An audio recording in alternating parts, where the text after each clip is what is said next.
우리의 삶은 하나님께 영광을 돌리는 것이죠. 우리의 인생의 목적은 하나님께서 명령하신 사명을 완수하는 것입니다. 그래서 무엇을 먹을까, 무엇을 입을까, 무엇을 할까가 하나님의 영광을 위해서 하는 것이다. 이렇게 말씀하셨습니다. 그래서 하나님께서는 우리 하나님을 믿는 그리스도인들에게 너희는 어떻게 살 것인가를 분명히 알고 살아라 라고 말씀하고 계십니다.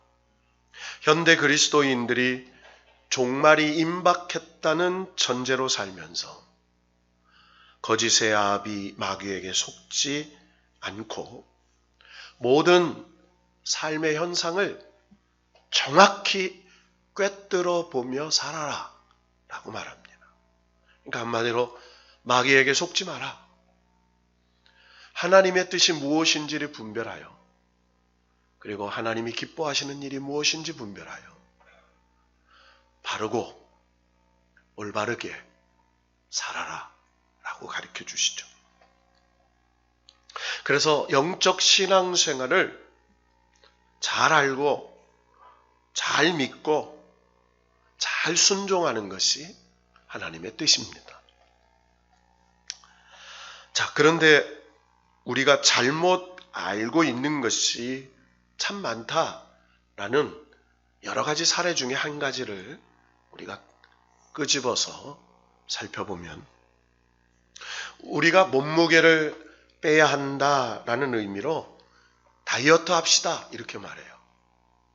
그래서 뱃살이 나오거나 몸무게가 불거나 그렇게 하면 다이어트 해야 돼, 다이어트 합시다 이런 얘기를 하죠. 그래서 가급적 저녁을 일찍 먹거나 저녁을 적게 먹거나 또 우리가 운동을 많이 하거나 뭐 그런 거래요. 극단적으로 어떤 사람들은 단식원에 들어가서 다이어트를 합니다. 그런데 이런 것들이 실패로 돌아올 때가 많아요.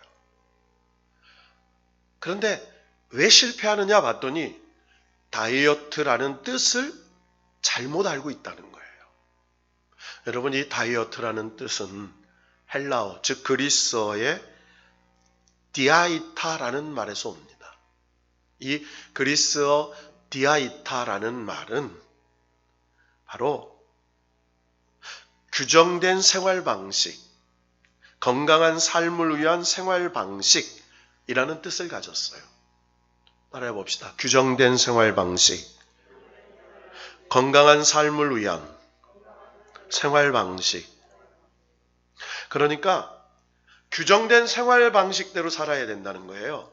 건강한 생활 방식을 실천하며 살아야 되는 게 바로 디아이타, 다이어트의 원래 목적이라는 거예요. 그래서 다이어트는 안 먹는 게 아닙니다. 잘 먹어야 한다는 거예요. 꼭 먹어야 할 것을 먹는 거예요. 먹고 싶은 걸 먹는 게 아니에요. 꼭 먹어야 될 것을 먹는 거예요. 근데 우리는 그걸 잘 못해요. 여러분, 사순절을 맞이하면서 예수님께서 공생의 3년 차에 이제 3년 동안 제자들을 가르치셨어요. 고치시고 가르치시고 훈련하시고, 이제 예수님께서 하나님께서 명령하신 십자가의 사명, 대속의 사명을 완수하시기 위하여 이제 공생의 삶을 정리해 가면서 제자들에게 이제 예수님께서 순환당하실 것을 가르쳐 주세요. 그러면서 이 공생의 3년차 마지막 후반기에 제자들에게 이렇게 물어보세요. 야, 사람들이 나를 누구라고 하느냐? 그때 제자들이 이렇게 말합니다. 더러는 세례 요한, 더러는 엘리야, 더러는 선지자라고 말합니다. 그 이야기를 들은 예수님께서 제자들에게 이렇게 물으시죠. 너희는 나를 누구라고 하느냐? 여러분, 신앙생활은요, 항상 도전하는 거예요. 여러분, 우리가 베드로가 뭐 실수도 많고 뭐 이런 얘기 하잖아요. 예수님이 보시기에 베드로의 이 적극적인 신앙의 태도를 높이 사신 거예요. 그때 예수님의 수제자인 베드로가 이렇게 대답합니다. 주는 그리스도시요 살아계신 하나님의 아들이십니다. 여러분, 예수님이 그리스도시고 살아계신 하나님의 아들이심을 믿으십니까? 네, 우리는 예수님이 그리스도예요. 메시아라는 거예요. 그 그리스도가 살아계신 하나님의 아들이라는 사실을 믿어요. 자, 그런데 바요나 시몬아, 내가 참 잘했다. 너희가 그것을 알게 한 건 혈육이 아니고 성령께서 너를 알게 하셨다. 너에게 천국 열쇠를 준다고 말해요. 그 신앙 고백 위에 천국 열쇠를 주세요. 이 고백이 얼마나 중요한지, 이 베드로의 신앙 고백, 교회를 세우시고 천국을 여는 열쇠, 날마다 하늘의 보화 창고를 여는 열쇠를 주셨다고 얘기했어요. 자, 그런데 예수님께서 그때부터 순환당하실 것을 말씀하시죠. 그런데 조금 전에 주는 그리스도시요 살아계신 하나님의 아들입니다라고 신앙 고백을 해서 그렇게 칭찬을 받았던 베드로가 예수님께서 죽으신다니까 베드로가 또 예수님 앞에 나서서 이렇게 말합니다. 주여 그리 마옵소서. 그러면 안 됩니다 라고 얘기하는 거예요. 그러니까 예수님께서 조금 전에 그렇게 칭찬하시던 주님께서 베드로를 책망하세요. 너는 하나님의 일을 생각하지 않는구나. 사람의 일을 생각하는구나. 자, 분명히 우리가 사는 이 삶의 선택에는 두 가지 있다는 거예요. 하나님의 일을 생각하면서 사는 삶이 있고 사람의 일을 생각하면서 사는 삶이 있다는 거예요. 여러분, 오늘 저와 여러분이 이 오후 예배, 사부 예배를 드리는 이유가 뭐예요? 하나님의 일을 생각하며 하나님께 영광 돌리며 하나님이 우리의 예배를 받으시면 하늘의 신령한 은혜와 축복과 응답을 주실 줄로 믿습니다. 그래서 하나님을 생각하면서 드리는 거예요. 하나님을 생각하면서 어떻게 하면 거룩한 사순절 첫 번째 주일을 믿음 가운데 보낼 것인가? 어떻게 하면 하나님의 말씀을 붙잡고 죄와 싸우고 마귀의 유혹과 싸우고 그리고 세상의 미혹과 싸워서 하나님께 영광 돌리는 삶을 살 것인가? 내 힘으로는 안 되고 내 능력으로 하니까 믿는 자에게 능치 못할 일을 주시는 하나님의 능력을 어떻게 덧입을 것인가? 라고 우리가 영적인 관점에서 하나님께 영광의 예배를 드리는 거예요. 그러면서 예수님께서 마가복음 8장의 34절에 이런 말씀을 하시죠. 누구든지 나를 따라오려거든 자기를 부인하고 자기 십자가를 지고 나를 따르라. 그 신앙생활이 주님을 따라가는 삶이 어떤 거라는 걸 딱 가르쳐 주세요. 여러분요, 우리가 믿음 생활한다는 거, 신앙 생활한다는 건 날마다 자기 부인에서 출발해요. 나는 안 돼. 내 힘으로는 안 돼. 내 지식으로는 안 돼. 내 능력으로는 안 돼.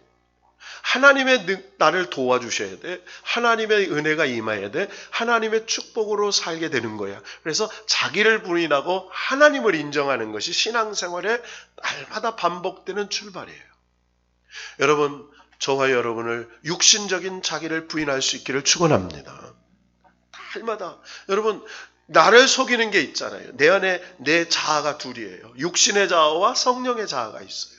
내 마음에 두 마음이 있어요. 세상의 쾌락을 쫓고 하는 마음이 있어요. 하나님의 뜻을 따르라고 하는 영적인 내 자아가 있는 거예요. 이 두 자아가 날마다 내 안에서 싸운다고 그 위대한 사도 바울도 고백을 하잖아요. 그러니까 신앙생활의 가장 영적인 깨달음은 자기를 부인하는 거예요. 야, 내가 아무리 성경을 많이 알아도 성령이 나를 깨닫게 해주지 않으면 깨달을 수 없구나. 내가 어제는 믿었는데 오늘 미혹당해서 하나님의 능력을 덧입지 않으니까 내가 살 수 없구나. 하나님이 주신 은혜와 감격과 감사를 다 잊어버렸구나. 그래서 철저히 육신의 정력, 안목의 정력, 이생의 자랑을 부인하는 거예요. 이게 자기 부인입니다. 따라해 봅시다. 자기를 부인하며 삽시다. 자기를 부인하는 거예요. 가끔 저는 신학교에서 강의를 하니까요. 신학대학원에서도 강의하죠. 또 장로회 신학대학교 박사과정에 제가 총동문회장이에요. 여러분이 보시기엔 별 볼 일 없는 것 같아도 장로회 신학대학교의 총동문회 회장입니다. 제가 어디 가서 뭐 그런 얘기 하지도 않지만, 그런데 그저께 온라인 졸업식에 제가 이제 이 박사학위 가운을 입고 우리 영준 청년하고 우리 목사님이 저를 촬영해줘서 보냈어요. 입회원서, 박사들의 입회원서를 석사 몇 명, 박사 몇 명을 제가 이제 받는 거예요. 학교로부터 동문회로 쭉 선언하는 거를 쭉 해요. 저도 박사학위를 받을 때는요, 많은 걸 배운 줄 알았어요. 제가 박사학위를 받은 지 꽤 오래됐습니다. 신학을 가르치는 교수가 됐어요.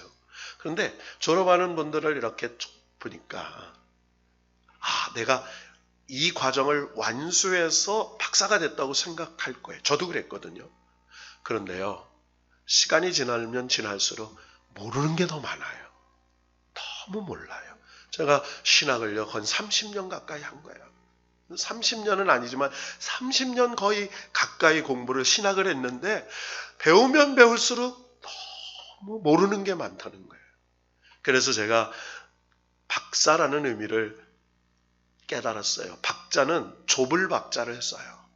그러니까 다 아는 게 아니라 그 분야에 깊이 아는 것뿐이에요. 요것만 아는 거예요. 요것만. 뭐만 알아요? 요것만 아는 거예요. 그 분야만 아는 거예요. 그러니까 사실은 모르는 게 더 많은 거죠. 자기 부인은요, 내가 너무나 부족합니다라고 인정을 하는 거예요. 여러분, 그래서 하나님은요, 자기를 부인하는 자에게 은혜를 주세요. 이것을 겸손이라고 말하죠. 겸손한 자에게 능력을 주세요. 겸손한 자에게 축복을 주세요. 이게 신앙생활의 가장 기본입니다. 자, 그런데 자기 십자가 이렇게 말해요. 무슨 십자가? 자기 십자가. 자기 십자가를 지라는 거예요. 그러니까 제자들이 주님 그리 마십시오. 우리가 따라가겠습니다. 라고 하니까, 야, 너희는 내가 가는 곳에 올 수가 없어. 지금은 올 수가 없어. 네가 죽기를 각오하고 따른다고? 그러니까 예수님 뭐라고 말씀해요? 네가 새벽딱 올 때 나를 3번 부인하리라 그래요. 네가 그 십자가는 못 지는 거야. 그 십자가는 내가 지는 거야. 여러분, 우리가 십자가의 삶을 고백하죠. 근데 그 십자가, 대속의 십자가, 그리고 죽음의 십자가, 구원의 십자가는 예수님만 지는 십자가예요. 저와 여러분이 지는 십자가는 사명의 십자가입니다. 따라해 봅시다. 사명의 십자가. 이 십자가는요, 뭐 위대한 업적을 남기는 게 아니에요. 내게 주신 것, 그저 순간순간 주님 의지하면서, 사랑하는 이웃과 하나님을 사랑하면서, 내 몸된 교회를 섬기면서, 그리고 하루하루를 하나님의 영광을 위해서, 복음의 전파를 위해서, 선교를 위해서, 내가 숨쉬는 순간순간 하나님이 나를 복음의 사명자로 세워주셨다라는 것. 그래서 세상의 소금과 빛의 역할을 감당하며 내가 어디에 있든지 무엇을 하든지 그리스도의 향기된 사람으로, 예수 믿는 사람이구나, 예수 믿는 사람은 저런 거구나 라고 그리스도의 편지가 되어서 살 수 있는 그 사명의 십자가를 지고 지는 거예요. 그래서요, 그리스도인은요, 업적을 남기는 사람이 아니에요. 그리스도인은요, 바로 예수 그리스도 복음만 증거하는 사람이에요. 그래서 유명한 선교사들을 보세요. 유명한 선지자들을 보세요. 그들에겐 무덤이 없습니다. 다 없어요. 정말로 어디에 있는지 모세도 어디에 있는지 몰라요. 예수님도 빈 무덤이에요. 바울도 마찬가지예요. 스데반도 마찬가지예요. 다 그들이 업적을 남기지 않았어요. 하나님이 그들을 인정해 주신 것뿐이에요. 그리고 뭐라고 말해요? 나를 따르라 말해요. 따라합시다. 나를 따르라. 그러니까 신앙생활은 예수님을 따라가는 거예요. 목사인 저를 따라오는 게 아닙니다. 여러분, 나를 따라오면 이단이 되는 거예요. 예수님 따라가는 거예요. 이만희 따라가면 신천지가 되는 거고요. 문선명 따라가면 통일교가 되는 거예요. 안상홍이를 따라가면 하나님의 교회가 되는 거예요. 다 사람을 따라가면 이단과 사이비가 되는 거예요. 예수님 따라가는 거예요. 십자가의 둯대 주님 바라보며 달려갈 길을 달려가는 사명의 길을 달려가는 거라는 거죠. 자, 그런데 오늘 본문 말씀이 뭐예요? 예수님께서 이제 예수님이 어떤 분인가를 가르쳐 주세요. 제자들에게. 오늘 본문은요. 이렇게 시작합니다. 예수님께서 갈릴리에서 사역하시다가 잠시 떠나셨다가 다시 갈릴리 가버나움으로 오세요. 그러니까 예수님은 어디서 태어나셨어요? 베들레헴에서 태어나셨어요. 베들레헴은요, 여리고에서, 예루살렘에서 5리 정도밖에 안 떨어졌어요. 그러니까 서울로 따지면 서울 옆에 과천, 요 정도밖에 안 되는 데가 베들레헴이 있어요. 그러니까 베들레헴에서 호적하러 오셨다가 태어나시고 그곳에서 애굽으로 가셔서 헤롯 대왕이 죽을 때까지 사시다가 선지자의 하나님의 사자의 명령으로 말미암아 돌아와 나사렛에서 사세요. 어디서 사세요? 나사렛. 이 나사렛은요, 이 갈릴리 호수 바닷가에서 서쪽으로 한 70km 정도 걸어서 꼬불꼬불 직선으로 따지면 한 30km 정도 떨어져 있는 그런 도시예요. 이스라엘 평야와 갈릴리 호수 사이에 있는 그런 동네예요. 우리가 알고 있는 갈멜산, 그리고 나사렛 동네에 있는 산, 그리고 헐몬산 이렇게 되어 있는 지역에 있어요. 그러니까 예수님이 30년을 어디서 사냐면 나사렛에서 사세요. 그래서 나사렛 예수 이렇게 말해요. 그러니까 나사렛 출신의 예수 이렇게 말하죠. 자, 그러니까 예수님께서 공생애를 시작하면서 저 요단강에 가가지고 누구한테 세례를 받죠? 세례 요한한테 세례를 받으세요. 세례를 받으신 후에 성령이 비둘기같이 임하셔서 이는 내 사랑하는 아들이라 하나님의 음성이 들립니다. 그리고 예수님이 성령에 이끌려가서 유대 광야에 가셔서 40일 동안 금식하세요. 그 40일 동안 금식이 끝나신 후에 마귀가 시험합니다. 돌덩어리가 떡이 되게 하고 성전 꼭대기에 뛰어내리게 하고 산에서 천국 만국의 영광을 보면서 경배하라고 했을 때 예수님께서 그 시험을 이기신 유일한 방법은 하나님의 말씀으로 물리치세요. 여러분, 근심, 걱정, 염려가 오면요, 하나님 말씀으로 물리치시기를 축원합니다. 여러분, 말씀을 보세요. 말씀이 안 들어오면 찬양을 곡조, 고난, 내가 고난 중에 있어요. 그러면 고난이라는 찬양이 쭉 나와요. 목록에 보면 그 고난을 딱 펴고요, 읽으세요. 가사를 읽으면 그게 기도가 되는 거예요. 그래서 여러분, 전주교인들은요, 그 찬양가를 경문 읽듯이 읽는 거, 그게 기도예요. 찬양의 기도. 시편도 찬양의 기도예요. 그게 기도가 되는 거예요. 자, 예수님께서 이렇게 물리치시고 이제 사역을 시작하시죠. 그러면서 예수님께서 주로 어디에서 사역을 하셨냐면 갈릴리 가버나움에서 사역하셨어요. 예수님께서 그러시잖아요. 마지막에 야 고라세나 고라시나 그리고 가버나움아 막 그러시잖아요. 소돔과 고모라가 시돈과 하면서 너희들에게 그들 내게 복음을 전했더라면 회개하고 했을 텐데.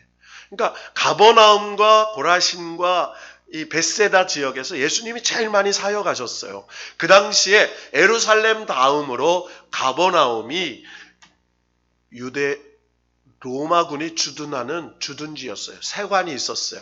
그러니까 그 가버나움은 초생딸, 지금의 이라크, 이란, 중동 지역에, 그리고 예루살렘을 지나지 않고 그 이스라엘 평화를 지쳐서 어디까지, 애굽, 이집트까지 이 통상하는 그런 그 상인들의 통로였어요. 그러니까 거기에서 뭐를 받냐면 통행세를 받았어요. 그래서 거기에 로마 군인 100명이 주둔할 정도로 백부장이 거기에 머물렀잖아요.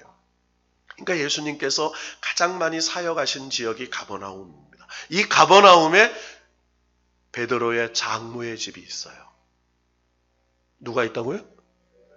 베드로의 장모의 집이 있어요. 그러니까 베드로의 고향은 아닙니다. 베드로의 장모의 집이, 그래서 베드로의 장모의 집에 가면요, 회당 앞에 큰 집이 있어요. 그러니까 그 가버나움에 유지였던 걸 알아요. 그러니까 그냥 배 한 척 가지고 가난하게 살았던 그런 사람이 아니고, 이 베드로가 굉장히 그 가버나움에 유력한 유지였던 사람인 걸 알아. 그러니까 거기에서 뭐를 해요? 지금 예수님께서 식사할 겨를도 없이 지금 사역을 하고 있는 거예요. 오늘 20절에 보니까 집에 들어가시니 무리가 다시 모임으로 식사할 겨를도 없는지라. 그러니까 뭐 예수님께서 지금 그 가버나움에 예측해 보면 베드로 장모의 집일 수 있어요. 거기에서 막 지금 병 고쳐주고 말씀 가르치고 이런 사역을 하고 있어요. 뭐 할 시간도 없이, 식사할 시간도 없이. 그때 누가 찾아옵니까? 예수님의 친족들이 찾아옵니다. 여기서 친족은 다른 성경에 보면 예수님의 어머니 마리아, 그리고 예수님의 동생 야고보와 유다, 이런. 여러분, 예수님의 제 동생들은요, 예수님 살아생전에는 예수님을 안 믿었어요. 근데 예수님, 부활하신 예수님을 만난 후에 예수님의 동생 야고보는 야고보 서신을 쓰잖아요. 그리고 예수님의 동생 유다는 유다서를 써요. 그러니까 초대교회의 아주 정말 유력한 기독교 지도자가 됩니다. 그런데 지금은 뭐예요? 예수님이요, 미쳤다는 소식을 듣게 되는 거예요. 어디에 살았어요? 나사렛에 살고 있습니다. 그런데 예수님이 저 갈릴리 가버나움이라는 동네에서 지금 뭐 귀신을 쫓아낸다고 하고 병자를 고친다고 그러고, 그런데 아마 미쳤나 봐. 그래서 나사렛 동네에, 그러니까 예수님 고향에 미쳤다고 소문이 들린 거예요. 그러니까 예수님의 친족들이 미친 예수님을 집으로 데려가려고 온 겁니다, 지금. 자, 그런데 또 한 그룹이 사람들이 찾아온 거예요. 22절을 한번 볼까요? 다 같이 시작. 예루살렘에서 내려온 서기관들은 그가 바알세불이 집혔다 하면 또 귀신이 왕을 힘입어 귀신을 쫓아낸다 하니. 자, 두 번째 그룹이 왔어요. 누구냐면 예루살렘에서 서기관들이 내려왔어요. 여러분, 예루살렘에서 서기관들이 내려왔다는 것은요, 사내들인 의회. 무슨 의회? 사내들인 의회라는 것은 이스라엘 공동체는요, 자, 지금으로 우리나라 국회의원이 있잖아요. 그것처럼 70명의 국회의원이 있었어요. 근데 이 70명의 국회의원은 어떤 국회냐면 각 지역의 종교 지도자들이에요. 그러니까 각 지역의 지도자들. 그래서 바리새인이나 사두개파 사람들이에요. 원래 이 사내들인 공의는 세상의 정치와 연관이 있어서 거의 사두개파였어요. 그런데 헤롯이 이 귀족, 이 사두개파인들을 좀 정치적으로 견제하기 위해서 누구를 많이 세웠냐면 바리새파 사람들을 많이 세웠어요.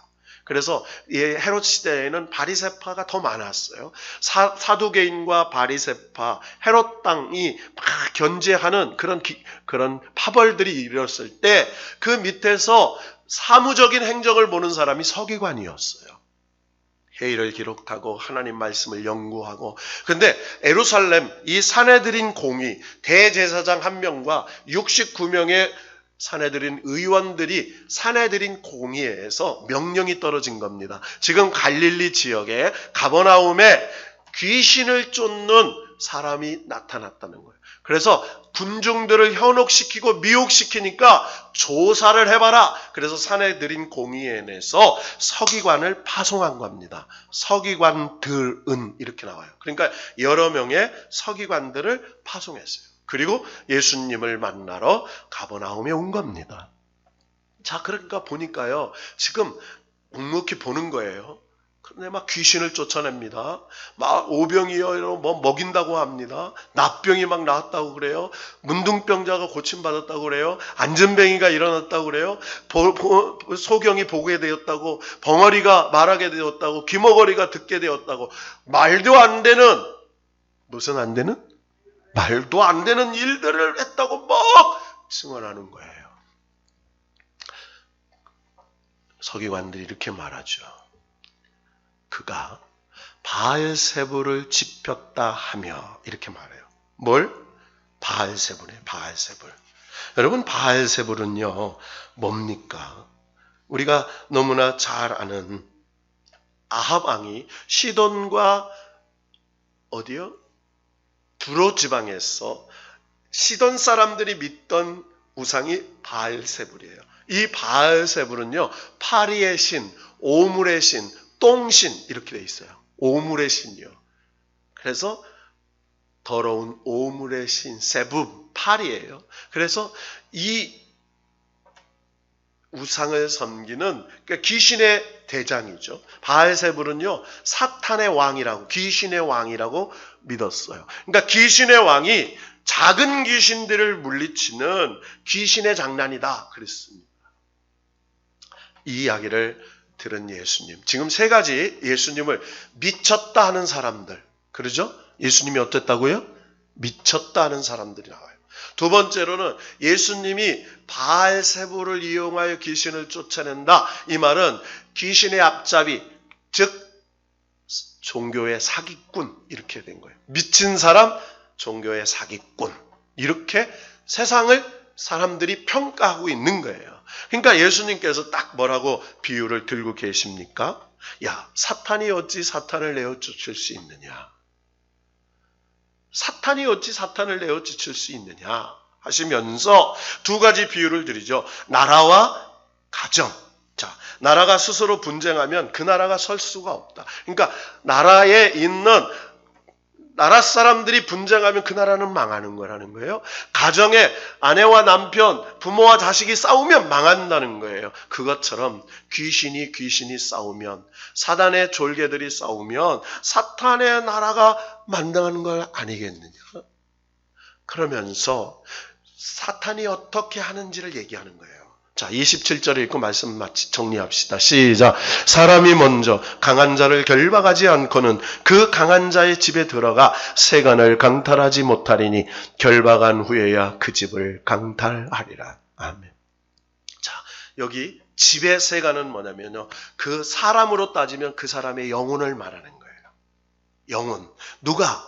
강한 자, 마귀가 들어가서 그 강한 자의 세간, 영혼을 강탈하지 못하니, 어떻게? 결박한 후에 속이고 매이고 묶어서. 그러니까 사탄이 하는 거는요, 따라합시다. 속이고 매이고 묶고. 여러분, 그래서 근심은요 묶는 거예요. 염려는 나누는 거죠. 하나님을 향한 마음을 세상으로 나누는 거예요. 그러니까 사단이 하는 건요, 매이고 묶고 그리고 나누고 분열시키는. 그러니까 결박한 후에. 그러니까 사단이 미혹한 겁니다. 정확하게 알지 못하게 해요. 그래서 창세기에 보면 마귀가 뭐라고 해요? 저 선악과를 따먹으면 정녕 죽지 아니하리라 이렇게 얘기해요. 그리고 보니까 보암직도 하고 먹음직도 하고 탐스럽기도 해요. 그러니까 벌써 아까 보는 거하고 마귀의 말을 듣고 보는 거하고는 달라졌어요. 미혹. 정확하게 분별하지 못해요. 여러분, 우리가 보는 게 다가 아닙니다. 듣는 게 다가 아니에요. 하나님의 성령의 감동으로 보고 감동으로 듣고 감동으로 믿어야 되는 거예요. 그래서 비닐 같은 것이 떨어지잖아요. 바울이 다메섹에서 아나니아의 안수기도를 받은 후에 비닐 같은 것이 떨어졌어요. 그러니까 눈이 비닐이 떨어진 게 아니에요. 지금까지 미혹당하고 하나님의 율법을 착각하고 예수 그리스도를 하나님을 대적하는 그런 걸로 착각했던 그가 예수가 하나님의 아들이시구나, 부활하신 주님이구나 깨닫게 되는 걸 말하는 거죠. 자, 그러면서 뭐예요? 마귀가 결박한 후에 그 집을 강탈한, 그 사람을 뭐예요? 빼앗은 거예요. 그 집을 빼앗았어. 자, 그러면서 뭐라고 얘기합니까? 28절, 29절 시작. 내가 진실로 너희에게 이르노니 사람의 모든 죄와 모독하는 일은 사하심을 얻되 누구든지 성령을 모독하는 자는 영원히 사하심을 얻지 못하고 영원한 죄가 되느니라. 할렐루야. 자, 여러분 여기서 정확하게 얘기하세요. 자, 성령님이 하시는 사역이 뭐예요? 사람들의 모든 죄와 모든 모독하는 일을 사하셔요. 여러분, 성령님은요, 모든 죄를 사하시는 영이신 줄로 믿습니다. 여러분요, 죄 때문에 고민하지 마세요. 죄를 깨닫고 고백하고 하나님 앞에 죄인임을 인정하세요. 그러면 사해 주세요. 이게 성령님의 역사예요. 할렐루야! 그래서 이 사순절에는요, 하나님 앞에 죄 사함을 받는 거룩한 자리예요. 빨고 또 빨고. 제가 존경하는 이용원 총장님이라는 분이 계세요. 그분이 자기를 스스로 나는 하나님의 걸레다 이렇게 얘기했어요. 걸레. 더러운 곳을 닦는 걸레. 하나님이 쓰시는 걸레. 근데 이 걸레를 빨아서 말리면 또 쓸 수가 있어요. 그런데 빨지 않으면 쓸 수가 없어요. 여러분, 하나님의 걸레. 십자가 보혈로 날마다 빨아놓으면 하나님이 또 더러운 곳에 가서 닦아서 또 빨아주시고 십자가. 그래서 성령님 앞에 늘 죄사함을 믿고 고백하면 하나님이 모든 죄와 모든 모독한 일을 사하심을 얻어요. 그런데 뭐예요? 성령님을 모독하는 자는, 그러니까 성령님을 모독하는 자는 뭐예요? 회개하고 모든 죄를 인정하는 성령의 역사를 방해해. 회개하지 않아. 회개하라고 하는데도 회개도 하지 않아. 하나님의 사하심을 인정하지도 않아. 그리고 하나님의 역사를 인정하지도 않아. 이걸 성령을 모독하는 죄예요. 여러분, 회개하지 않는 죄, 하나님 뜻대로 살지 않는, 이게 성령을 모욕하는 거예요. 이 죄는 용서받지 않는다는 거예요. 그러면서 딱 얘기하십니다. 내가 누구냐? 나는 하나님의 아들, 성령을 보혜사 성령을 보내주러 오신 하나님의 아들 예수 그리스도에 있은 것을 선포하는 거예요. 여러분, 그래서 나중에 그러잖아요. 누가 내 어머니요? 누가 내 동생인가? 하나님 뜻대로 행하는 자가 내 형제요, 내 자매요, 어머니라. 그러니까 여러분, 위대한 고백을 해주는 거예요. 여러분은 하나님의 아들이신 예수 그리스도의 형제요, 자매예요.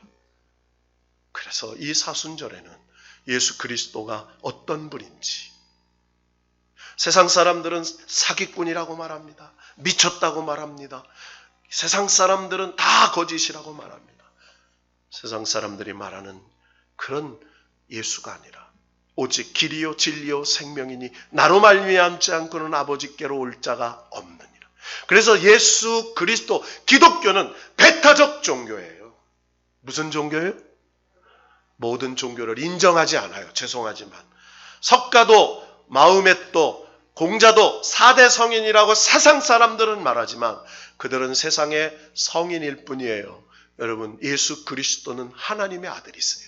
예수 그리스도 외에는 영적인 어떤 진리를 분별하지도, 어떤 생명도, 어떤 영생도 우리에게 주실 분이 예수 그리스도밖에는 없다는 거예요.